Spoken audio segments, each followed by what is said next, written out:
Good morning, everyone, and welcome to this webinar, which is brought to you by Supply Management in partnership with Compleat.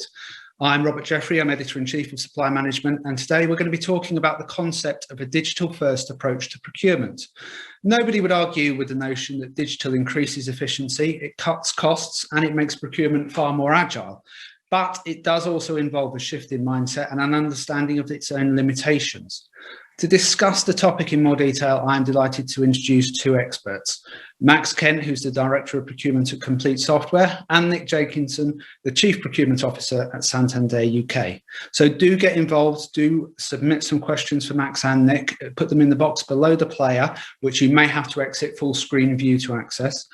We will answer as many of them as we possibly can towards the end. The session's also being recorded and it will be available on demand. So if you have to drop out at any point, or if you don't quite catch an important point, you will be able to rewatch it. We're also going to have a couple of polls. The first is just below the live feed at the moment, and that asks, how digitally enabled is your procurement function at present? Do take the time to vote, and we will discuss the results of that towards the end of the webinar. So thank you very much for joining us. And without any further ado, I will hand over to Nick, first of all, to get us started. Nick. Mute. Right, thank you, Robert. As Robert just mentioned, Nick Jenkinson, I'm the Chief Procurement Officer at Santander, where I have been for a grand total of 13 weeks. So actually some of the concepts that I'm going to talk about will be very much what I'm going through at the moment. So in terms of slides, I'll just take you through an overview of some experiences, my thoughts on digital first procurement. In order to bring that to life, as I said, given I'm in my first 100 days, I'll also draw on some examples from previous organizations. So for the last 5 years, I was headed up procurement, real estate and business services in Astellas, who are a Japanese pharmaceutical organization.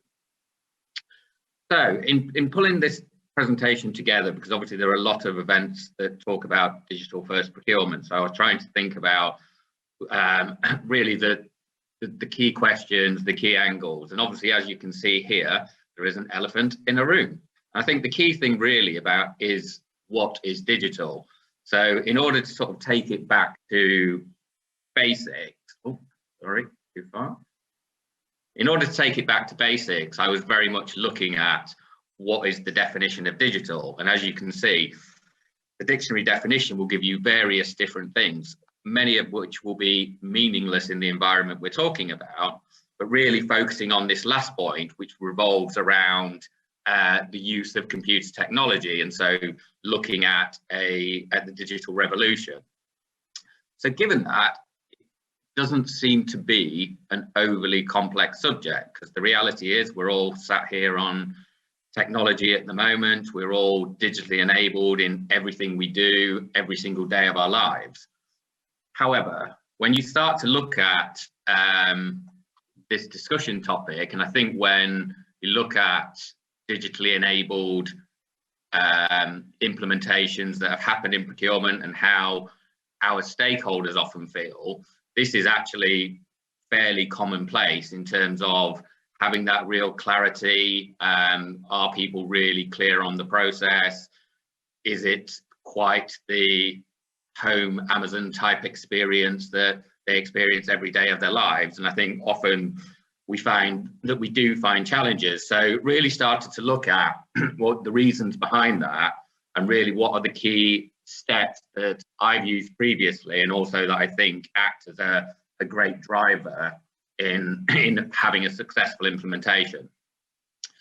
So even though I've obviously just massively oversimplified things that just said really that we're talking about use of technology, I think we all fully understand that the pace of technology change over probably the last 10 years, but moving forward, is significantly greater than anything that has ever been experienced. If you kind of look at just even in terms of social media, even talking to I've got an 8-year-old and a 6-year-old who didn't realize that there used to be only 4 channels. They didn't realize that you didn't used to be able to shop on your mobile phone. So it's just very much a different generational piece. And obviously, I think because of that, we've all become more demanding, including all of our business stakeholders. Everybody is able to access data, is able to go through very simple processes, and expects that in a work environment as well. So from a procurement perspective, what we're talking about is how we've moved from the sort of 70s, 80s from a transactional procurement, then into the 90s, where movement into strategic sourcing. So actually procurement starting to become a more strategic function. The sort of rise of the early stages of e-procurement, and obviously evolution of the e-procurement systems over the 2000s. And I think certainly 2010 onwards, there's definitely been some significant enhancements, and I'm sure Max will show you when we go on to that. But really, we're also now talking into the next generation. So really looking at automation, looking at artificial intelligence. So really looking at what are those key digital enablers.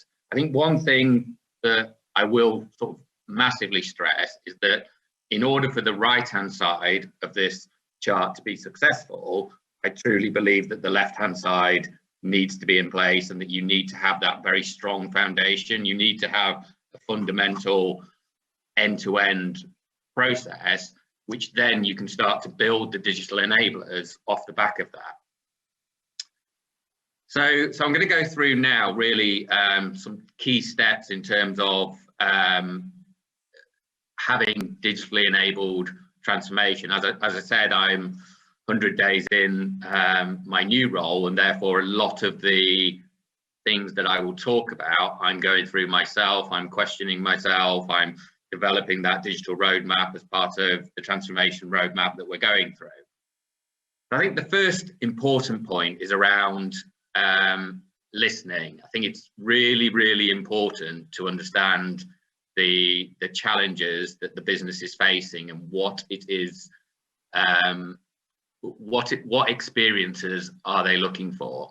That doesn't mean that we necessarily, and I'll go on to this, become subservient or in any way just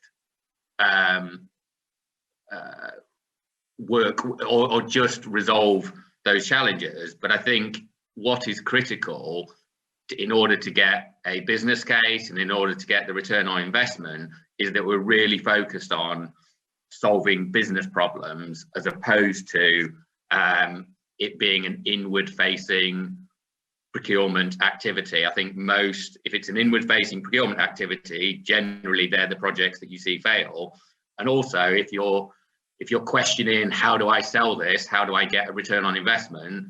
I think also it's probably not a great place to be, because the reality is that it should be absolutely evident, because you are solving business problems.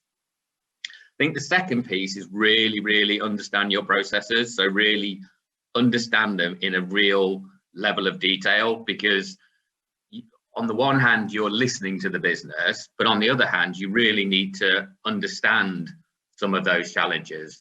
As I'll go on to in a second, an important step is to try and understand your process and simplify the process. If you digitize a bad process, it is still a bad process, is the reality. And I think focusing on that simplification so that you're understanding the business challenges, then looking about how can we actually improve that from a process perspective, and then start to look at how can technology play a part. So I think this is key really, and I won't go into each of these points. I think it was something pulled together by Corn Ferry, but I think understanding the art of the possible, really understanding what the technology can offer, and take this in the right way, Max. Software sales can do a very, very good job of convincing us that the technology can do everything. And I think it's important that you truly understand what the technology can bring and how the technology works, because then you'll start to define business processes that fit in with the technologies, because you will have to adapt some of those processes in order to get the most out of automation, in order to get the most out of artificial intelligence. And I think you really need to go and look what's happening in the world, look what's happening in other industries, really start to, as it says on here, really understand it from your child's perspective, because actually in many instances they'll have a better understanding of how some of the pieces can operate. But I think putting the three things that I've just said together, you're listening to the business, you're understanding your own processes, and you understand enough about technology to then think, right, how can technology now solve some of the problems that I'm facing? I think the next thing is timing. So I think this has been talked about a lot in the last year and a half in terms of what post-COVID world's going to look like. Timing, the timing, obviously COVID has been a horrific period of time for most of us, but the reality is, from a procurement perspective, it has given opportunities in order to take on new challenges, in order to be able to resonate more with your board. And I think being able to pick your the timing, whether it be through, and I'll go on to my previous life, whether it go on to an adverse impact from an external environment, or whether it's to do with procurement maturity, it's all about choosing the right time for the right type of solution. Because I think, again, trying to push something on that is push something onto the business that is largely a procurement driven activity without having the level of credibility, without having the level of maturity, again, is a very difficult thing to be able to achieve. So I think picking your time is also rather important. And then it's really about the story. So it's all about how piecing all of those things together. So I've understood the challenges, I understand the processes, the technologies. I've seen a great opportunistic time in order to be able to, the door is open, but then I've got to go in and sell the story. I've got to sell the dream about what technology can deliver, how it will solve the business problems, how that actually the value add that I can start to bring as a procurement function. So I think about storytelling, I think is probably a very important trait in procurement leaders. I think having that curiosity and storytelling is absolutely fundamental. And the other piece is, which I do think people often overlook, is having what is the support model, because everyone focuses on the technology as opposed to looking at the engine that's going to run around the technology. Because this is clearly a very strong man. However, there are better ways of making that car move than what we can see today. And all technologies do need that right engine. So thinking about the operating model that you're going to put around the implementation, but also post-implementation, how does that actually operate? How do I support the business? Is also extremely critical. And then also, I think we will go on to this, but also looking at that value proposition. So actually, how am I going to create value for the organization? And it isn't obviously all about cost. It's about, and actually quite often in organizations, what your key business stakeholders are interested in is not cost. It's often speed, it's agility, it's efficiency, because they're the frustrations that people have, and they're some of the frustrations we can remove through technology. So if I just try and bring this to life slightly in terms of, because that was all, I guess, quite conceptual, bring it to life in terms of my previous life. So I spent 5 years at Stellus running a procurement transformation, also took on other areas, so took on business services and took on real estate. And really what you can see here is that 5-year journey from arriving sort of December 15, January 16. It was very much focused. We were quite immature as a function. It was all about what is the strategy. So it was selling the initial concept, then focused on people, because I guess the key, I think, to any organization is the people it has. The technology should be an enhancer and should augment the people, but the reality is it's the brains, it's the engine that we're looking at. So it's creating that team and starting to look at our source to contract process. Because of that immaturity, and because we were trying to get control and looking at how we could improve data, we focused on requisition to PO. So Clearly, we were not the most creative people, so we came up with my contract and my buy, which was effectively our source to contract process all the way through, and then through to requisitioning. Talking about the engine, we then looked at a delivery center. So we had an offshore and nearshore delivery center, which was actually supporting the engine. So being able to really focus on how do the local team drive more value and actually spend more time with the business and spend more time with suppliers, because that's where we can really drive value. What also happened, and this falls in the timing piece, is we had a significant regulatory risk issue, which called into question our oversight of third parties.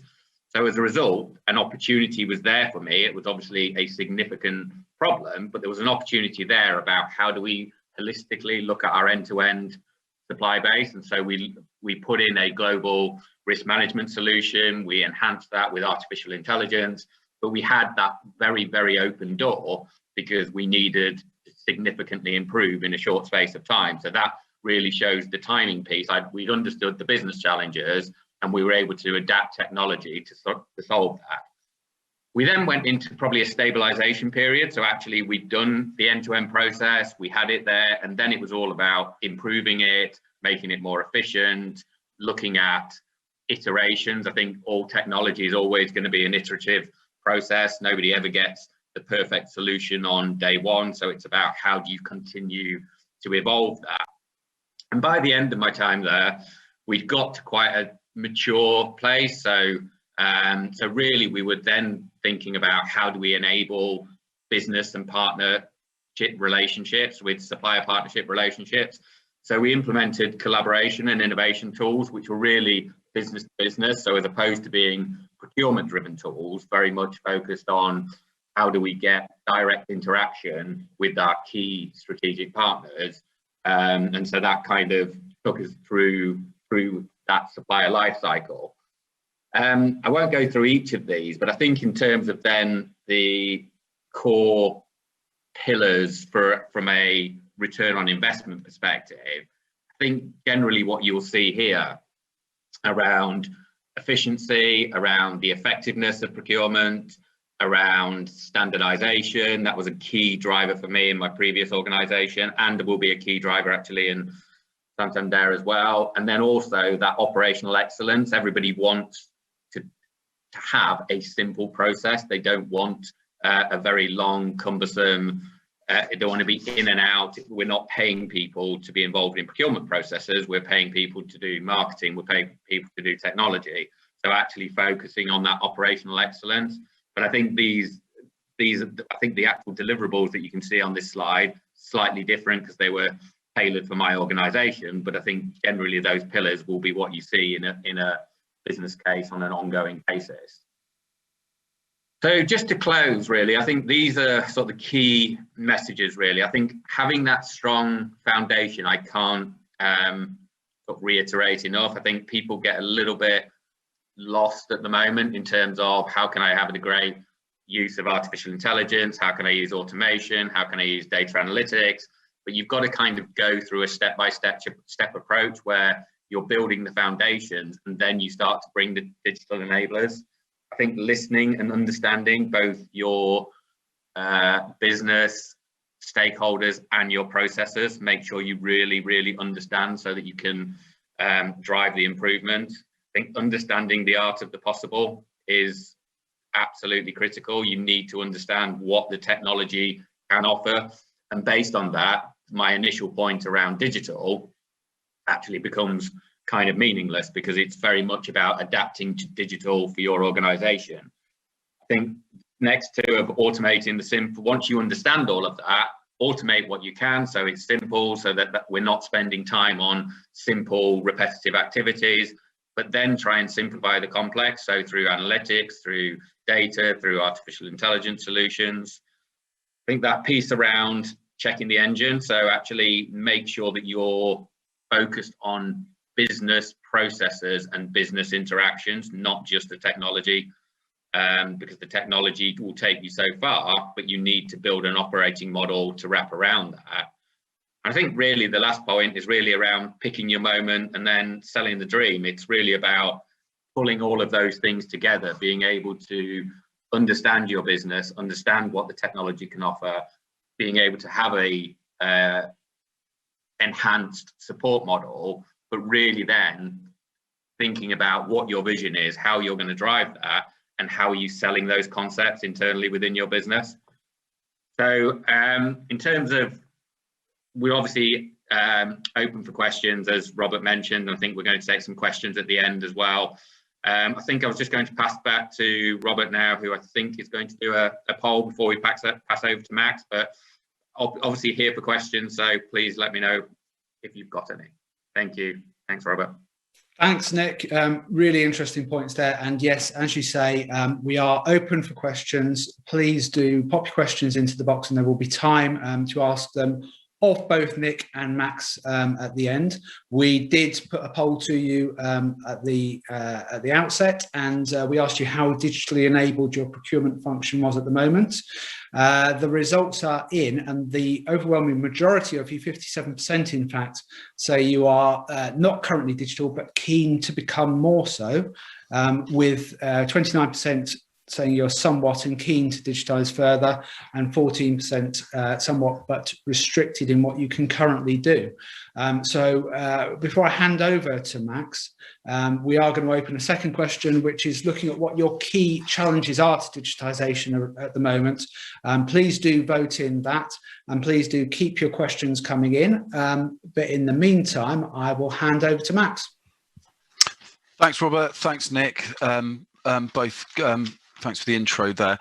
So just to follow on, just to before I go into Compleat, I think it's useful to give a bit of my background here as well. I haven't necessarily come from a software background. If I go back into my kind of history a little bit, I worked for a couple of different suppliers to commercial businesses in office supplies, education supplies, so businesses like Lyrico, Consortium. I then moved into outsourced procurement, and this is really where the journey towards digital started. So looking back at some of those companies, like the Lyricos of this world, things like CXML punch out and integration with purchase to pay systems, as Nick alluded to, was around in the 2000s, and certainly we're working with the larger systems, but that was generally reserved for the likes of the large enterprise organizations we were working with at the time. With Compleat and the way that technology has progressed, certainly in the last year, that's really accelerated with remote working, really progressing that transition. The access to the sort of technologies that we'll talk about now and how that assists digital procurement has really advanced, and that's making it accessible to many more organizations. And certainly it means that now smaller businesses and medium-sized businesses can think about how they might employ elements of a digital procurement strategy or parts of this to help them not just save money. Again, as Nick said, it's not just about cost saving, it's about improving processes and really aligning yourself so that you can look at areas of your business that you've not really been able to view before, simply because you can't access the kind of granular level of data and detail that these kind of systems will give you. So as I said, my background has come from not from the software side of this, but really looking into the supply chain, the supplier management side of this, working as a supplier and also as a consultant in many different industries. The challenges that they always face is, again, the access to that data and the integration with the suppliers to really control spend. So with these sort of systems, the ability to control processes and control end user habits is where a lot of this starts. And again, that's not necessarily looking at the cost saving side, it's just looking at how you might enforce some processes and control end user spending habits so that it starts to take your business down the route of procurement in a digital way.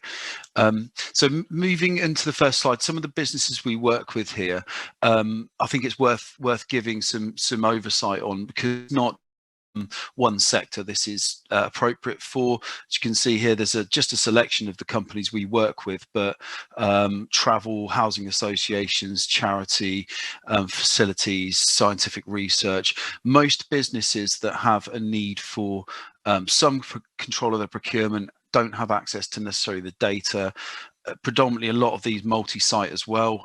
So that again alludes to the fact that there's harder to control the end users across decentralized businesses. Will all lend itself to these sort of technologies. Again, these companies are not necessarily household names and not necessarily the kind of enterprise businesses that in the past that would have accessed these sort of technology, but all are benefiting from these, and certainly some of the names on there very much growing and large organizations that are certainly benefiting from these technologies. So open to all, and no one really is precluded from using these technologies now. So it's giving more and more access to these for really any business that wants to engage with these kind of strategies.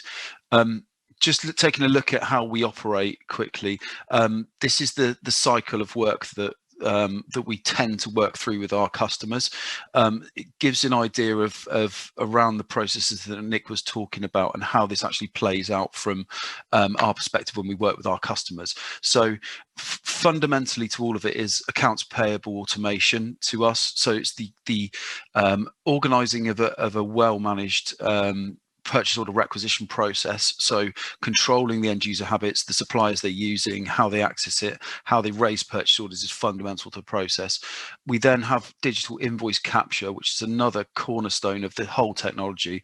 The automation of the invoice match process and the way that we extract the line level from the invoice is absolutely crucial to the whole process, and really then as a starting point matches in the accounts payable team the purchase order to the invoice. So that's a time and a cost saving immediately there. We see around 90% reduction in time savings because of that process being automated, but the byproduct of it is where digital procurement really comes into play. So the fact that we're extracting line level data from every single invoice and essentially putting line level detail in the cloud is the key to this. It gives us granular access to line level detail across every single customer, every single supplier they're using, and all purchases made. That is where it really starts. We're looking at various relationships we can then bring into play around payments, around financial automation. All sorts of different things can be done with the data to look at how that might save money for the customers or just streamline the processes, saving them time in the way they're raising their orders. The final part of that is then the digital procurement piece itself. And it's how we then work with that data and work with the clients to streamline those processes. And that could be anything from benchmarking and cost savings, working with the data alongside our outsourced procurement partners or the internal procurement teams that the client we're working with, or even just using it to work with them to align their reporting and give them better visibility of where they're spending their money. And really, when we come back to Nick's point about having a good foundation, this is really, again, where it starts, is just organizing the process and having the data in a clean and accessible format is a really good starting point. And even that journey can take 6 months to a year with most organizations. It just depends on where they're starting from. But I'd say for most businesses, if you're not looking at the journey, most businesses will be looking to get onto this cycle at some stage, because there's not really any other way to look at the data or get access to the data fast enough, so you really can run multiple projects across a year. Moving on to some of the case studies. So really to bring this alive, we highlighted the fact that we're working with a lot of different industries. A lot of the work over the last year we've been involved in has been with education, and in particular multi-academy trusts. In the last year, as we're all aware, during the pandemic, the schools have been struggling to operate and have been coming back to operation, then shutting down again or staying open depending on key worker status. So through all of that, they've been trying to look at procurement and look at where they're spending their money. And actually what it's done is given the procurement teams and admin staff in these organizations more time than normal to look at it. So we've been really engaged with a number of them. And what you're seeing here is Whitehorse Federation as the first case study. Now, these guys had 100% adoption from day one with the implementation of Compleat. What that means is that they went live within a number of weeks. When that system went live, we had integrations to suppliers such as Amazon Business, YPO, with direct integrations to their website via CXML Punchout. And on day one, we had 100% user adoption of their end users using those technologies to purchase from the suppliers.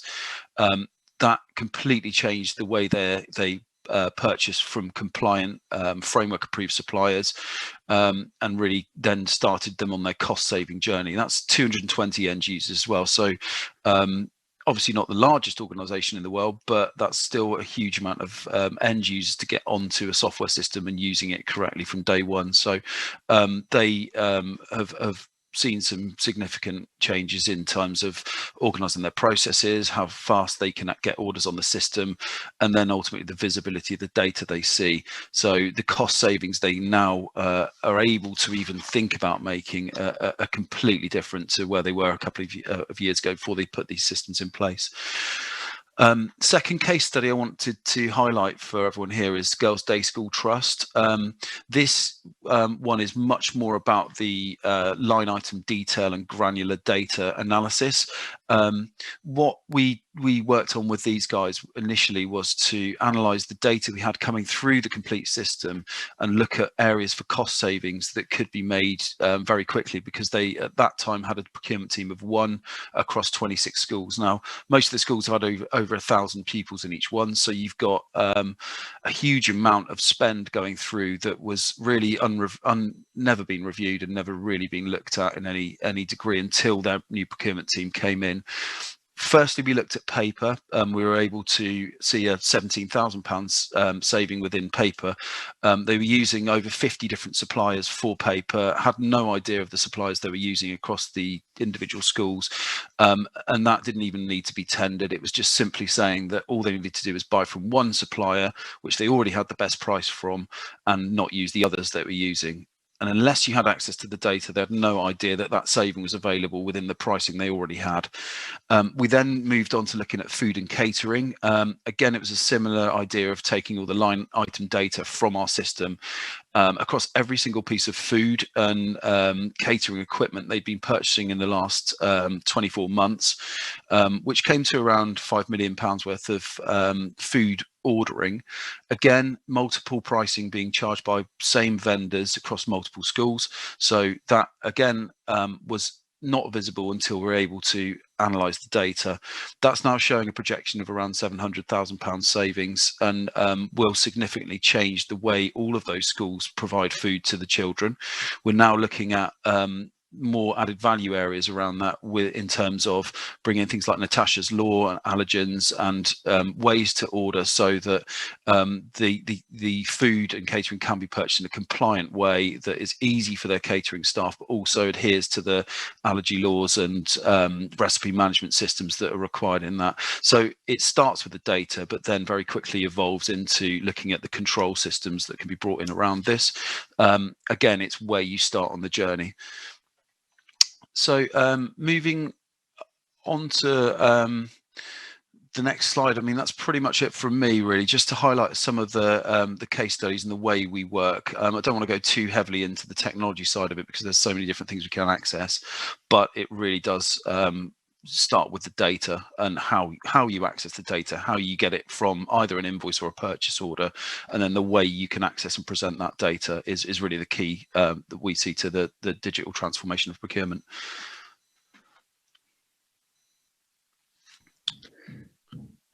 Thanks very much, Max.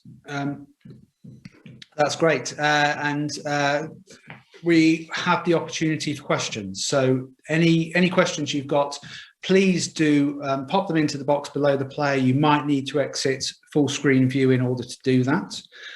We asked you prior to Max's presentation about your key challenges to digitisation, and actually half of you who voted went for data as your biggest challenge. So I might possibly get both Max and Nick to maybe talk a bit more about that in a moment. Also purchase to pay issues, which Nick mentioned, were highlighted as well. So any questions that you've got, do pop them in the box. We will ask Max and Nick in due course. Maybe to get you started, perhaps I can ask you both about AI, because it's something you both touched on, but we've started to see AI increasingly come into procurement. Perhaps the adoption is a bit lagging behind other functions, but I wonder what you think about its potential, both to take on tasks like demand planning and forecasting, which are relatively prosaic tasks, but perhaps to move into more strategic areas of supplier and contract management. Who wants to get started on that one? Yeah, I can. I mean, I think undoubtedly, I think the point I was making on one of my early slides really was that understanding the art of the possible. I think undoubtedly the technology is moving at such a pace that there will be more and more use cases. So I think I touched on in my slide at Stellus, we did actually have an AI-driven solution which went out so take supplier management, it went out to 1 million different data sources on a daily basis. We scraped all that information. It went through using natural language processing to bring out false positives, but really start to risk manage our suppliers, which obviously in the COVID world is a critical functionality to be able to have. And I think you touched on, Robert, contracting. Again, there are people a lot more intelligent than me who can think of how you can use AI functionality for contracting. But the reality is there are organizations doing it already. They're probably in the handful, but the technology is there. It's just it's about finding those use cases and actually trying to put the right use case to the right technology. So they're kind of the obvious ones I can think of, but I think it will also start to feed into the sourcing process. I think even though there is sourcing automation already, I think it can go to another level when AI and NLP starts to feed into it. And actually, how does that actually start to automatically drive the sourcing process as well? So I think there'll be different use cases across the whole supplier lifecycle. It's all about trying to adapt it for your business. What are the challenges your business is facing, and actually trying to use the technology in the right places.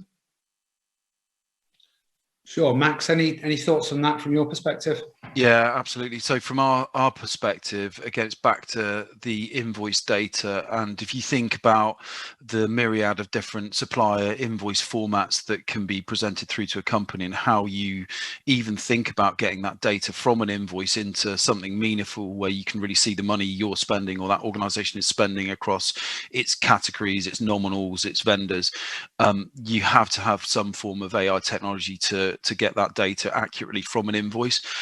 We've seen technologies in the past like optical character recognition and other sort of invoice scraping technologies around there. But really, if we didn't have an AI invoice capture engine, we wouldn't be able to, as a business, get our data fast enough. So it's made a huge difference to the way we access our data and can get it from kind of any invoice or any document, really. There's more and more of these sort of technologies arising.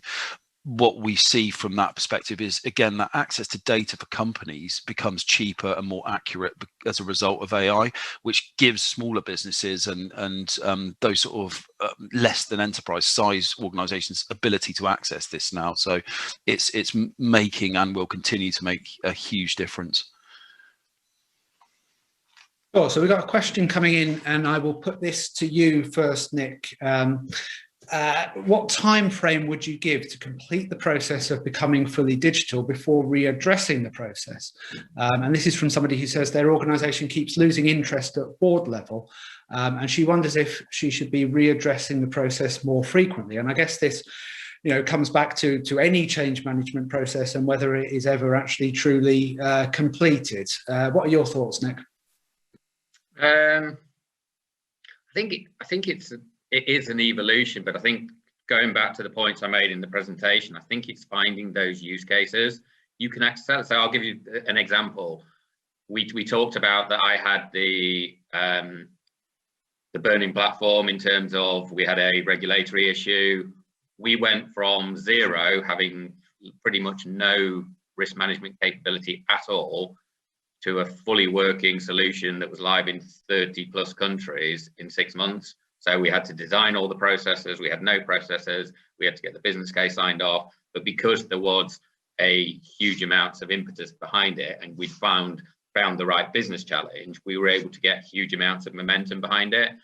Similarly, when we did a source to pay process, we did the whole thing globally in under a year. So it's probably about 11 months doing it in 3 different continents. But again, it was because it was a key enabler for standardizing ways of working on a global basis. So I think it's the really important thing is finding those use cases, not being a procurement tool for the sake of procurement professionals. It's actually, how is that going to add value to the business?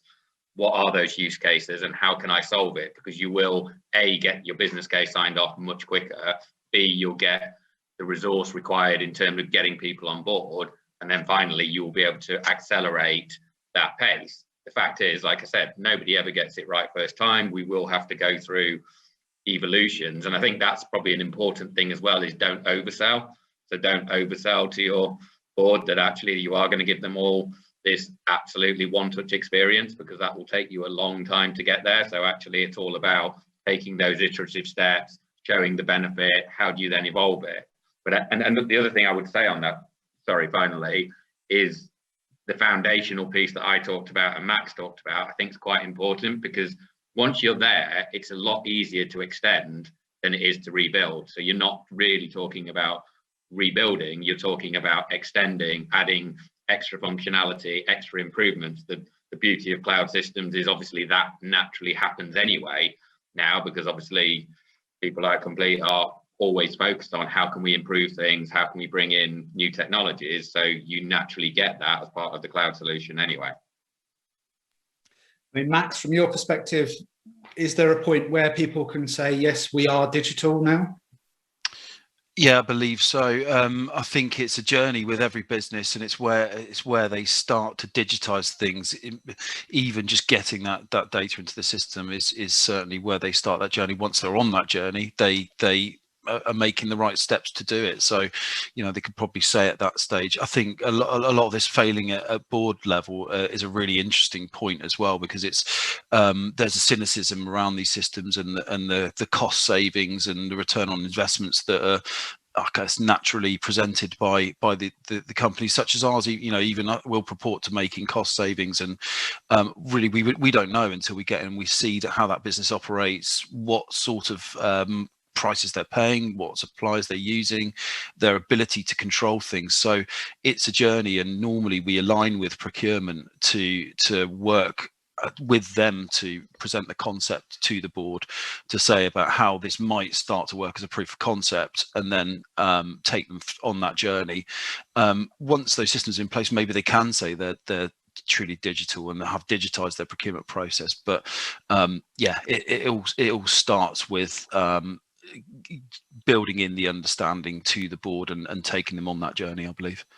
I think that journey piece, I think, is really important, because that's what I was, I guess, trying to make the point at the start. What is digital is different to every organization, depending on how big you are, what size you are, how mature you are, how many resources you've got. Ultimately, there's so many different factors, but I think people get too lost in, because we all talk about AI, RPA, analytics, etc. But actually, what a lot of people in the business want is a simple procurement process that gives me what I need from a data perspective. So it's kind of, I think it's horses for courses to an extent, where you need to know your business, you need to know what digital tools can help you. And the fact that it may be simply a sourcing tool still is a huge step forward. Or it doesn't need to be all singing or dancing, because there are very few organizations out there who are all singing or dancing. We're all on a journey. We're just at different stages, and we have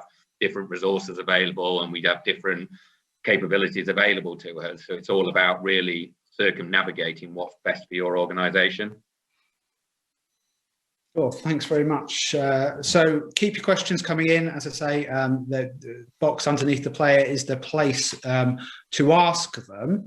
Got a question here which builds on some of the discussion we were having about AI and asked specifically about blockchain technology and how that can be incorporated into procurement, potentially the use of smart contracts as they continue to develop. I mean, this is obviously at the moment, the technology does exist, but at present the adoption rate's not necessarily there, but potentially contract management through blockchain is a really interesting area. Have either of you had any discussions around it, any thoughts around it yet? I wouldn't say not in any huge depth. We had some conversations, but more in my previous role, but it was more around supply chain visibility in terms of obviously traceability throughout the supply chain. So I wouldn't purport to be an expert in blockchain at this moment in time. Going off my own learnings, then I need to probably go and do more research and understand more how the technology can then support us moving forward. Yeah, and on the contract side, certainly, I think that's going to come into play more and more in terms of smart contracting. So how the management of suppliers and suppliers' contractors easily manage through that kind of technology can only be a good thing. I think it's very early days with that, and if there are the sort of more enterprise level players out there offering that, again, I'm not sure of what technologies they're offering on that side, but I would say it's probably fairly embryonic at this stage, but certainly something that would be more and more useful as it comes on. Certainly from our point of view, we looked at it on the payment side as well. So again, it's another application for it. And I think those sort of technologies will only increase the level of usability within this as they come downstream. Sure, thanks, Max. So a question here specifically for Nick. From somebody who says, how did you approach bringing the procurement team with you in adopting and using the technology? How did you help team members who may have struggled or been skeptical about the change? I think it's kind of similar to some of the points that I made. It's all about taking your team on the same journey that you're trying to take the stakeholders on. So if I look at that sort of 5-year timeline that I referred to, there were lots of times during that process in some technological related, but actually some of them were operating model related. So like an offshore delivery center, for example, was kind of, there was a lot of discussion of what the art of the possible is. So whenever we had off-site events, we were very much focused on what the future of procurement was. How does that start to fit into how we operate? I think trying to get it clear about where you think value is created. I think my personal view is that it's not created through sat here looking at your laptop. It's not sat here through running RFPs. It's more about how you interact with the business, how you interact with the suppliers, and effectively join together a supplier ecosystem that's right for your business moving forward. And I think that's the evolution, and trying to get people to understand, I know that you've always run RFPs, but that isn't necessarily what we want you to be doing in 5 years' time, because we may be able to automate some of that. We may be able to simplify. So I think that's I think that's the approach that we took, but it's not an overnight, and you'll get some people who think it's the best thing in the world, because they're very sort of forward thinking. You'll get other people who are, let's say, not stuck in their ways, but just enjoy coming to work to do the job that they are paid to do, and they enjoy doing that job, and actually don't want to go through necessarily that change. And ultimately you do end up with people departing as a result of that, because you've got the wrong people for what you need. But I think it's all about,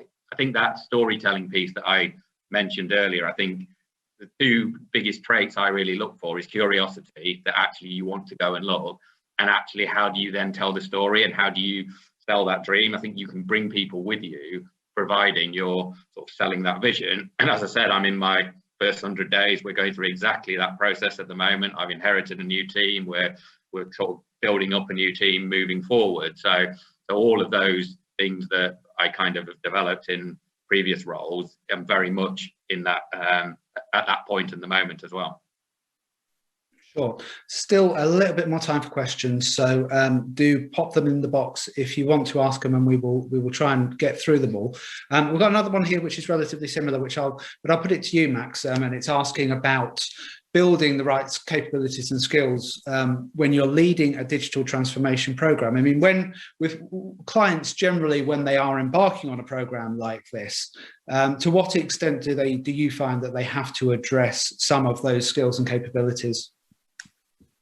Yeah, I mean, I think where the technology has become more accessible, actually the tools have become inherently more straightforward to use. So at the base level, the tools we put in front of the end users really mimic the way everyone buys online these days. So you know we're trying to replicate that process so that it's a very similar experience to most people's own retail experience, if you like, and just simply purchasing online is something we all do.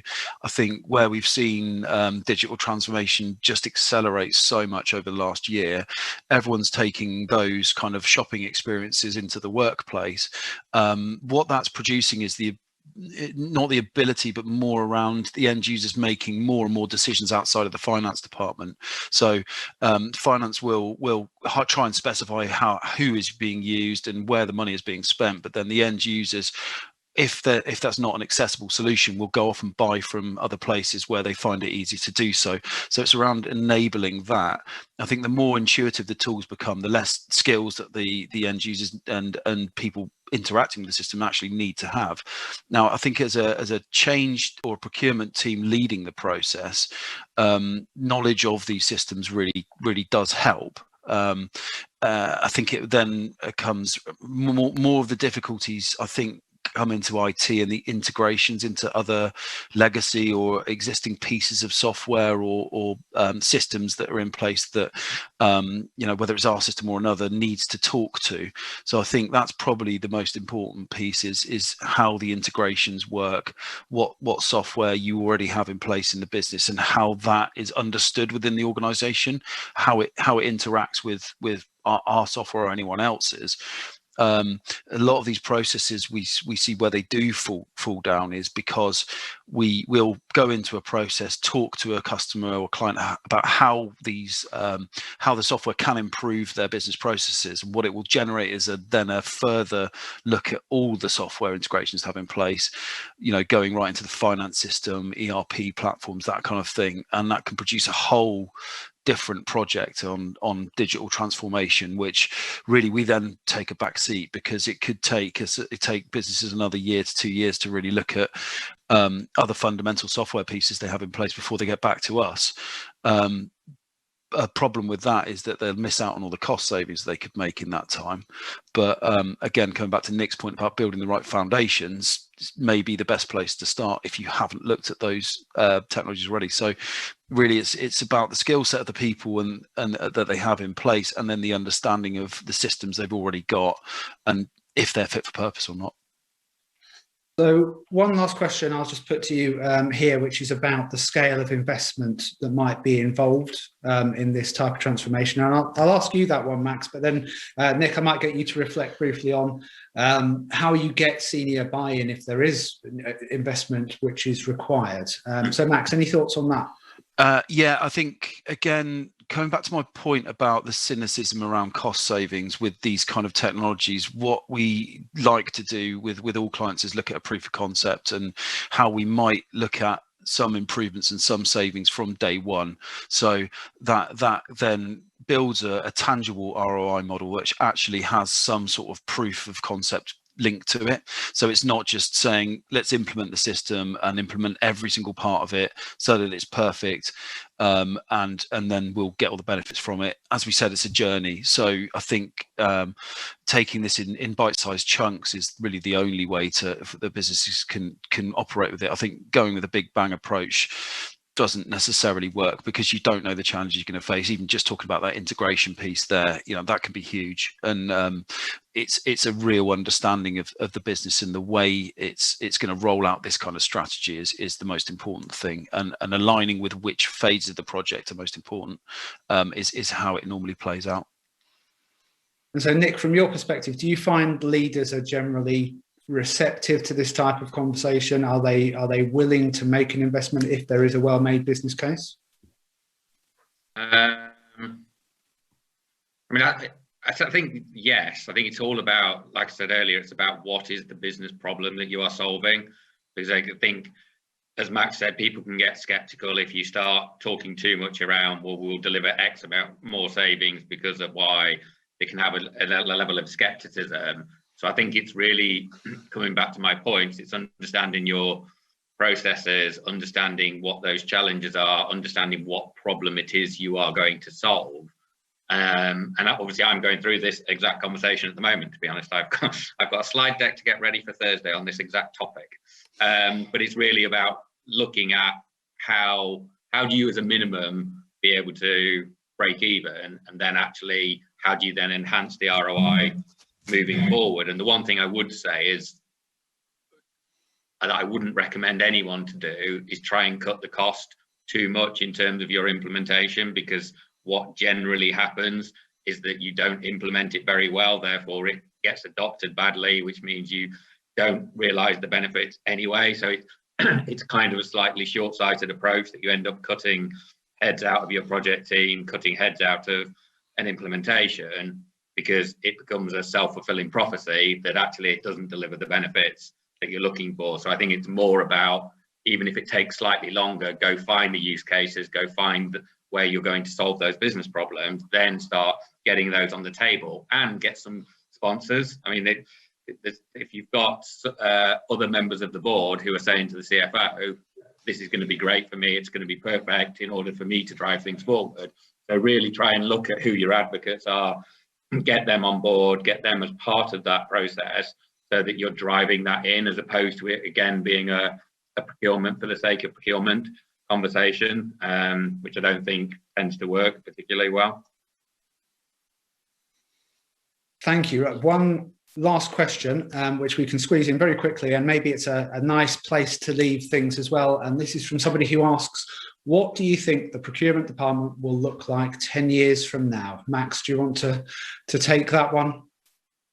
Yeah, well, my hope is that a lot of the data-driven processes are very much tied up, and so that procurement in the future is really looking at the more human elements, the places where really the skills and the knowledge and experience of the people in those positions comes more into play, and these tools just enable that for them. So there are things that technology cannot replace, and it's that knowledge of those particular categories, or the way suppliers interact with businesses, and how that how the pitfalls of that can be understood by a procurement team, so that they avoid that and work in the best interests of the companies they're in, and they're not involved in these kind of repetitive processes that all of this technology solves. I thought that's where I see the future of it going, and yeah, more so every day, I think. Nick? I guess kind of similar, but I think it depends. So I think what's clear is that automation will become more critical.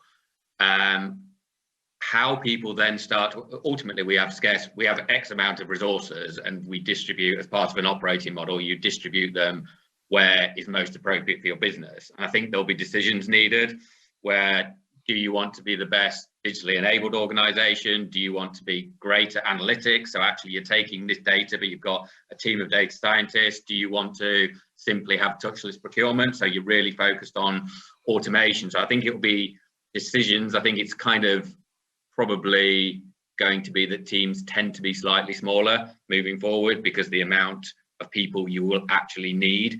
And that's where having a different value proposition and being able to look at, actually, can we go focus on supplier collaboration and partnerships? Are we the lead on sustainability? Are we the lead on innovation? So I think that's how things will tend to evolve.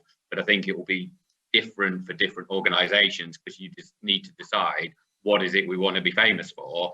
Be really good at those things, and then actually how do you start to drive it? But that will obviously, taking all my points, that will be dependent on your business challenges, your sponsors, etc., your industry, your external environment. So there's so many different variables there.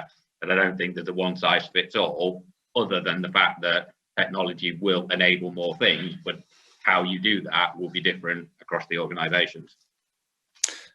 Thanks, Nick. And I think it'll be interesting to see actually the extent to which the current situation spurs procurement to become a really global function where people are working from home. Actually, does it mean that we can create truly global teams? And just to give a really quick plug, that will be something we are discussing in the next issue of Supply Management. But that's further down the line, and I'm afraid that is all we have got time for today. So thank you both very much, Max and Nick, for sharing your experience and your knowledge. It has been really, really fascinating. Thank you to everybody who's watched, and thank you for your insightful questions too. The webinar will be available on demand, so feel free to share it or listen again to catch anything you've missed. And thank you all for taking part, and enjoy the rest of your day. Thank you. Thank you. Thanks, everyone.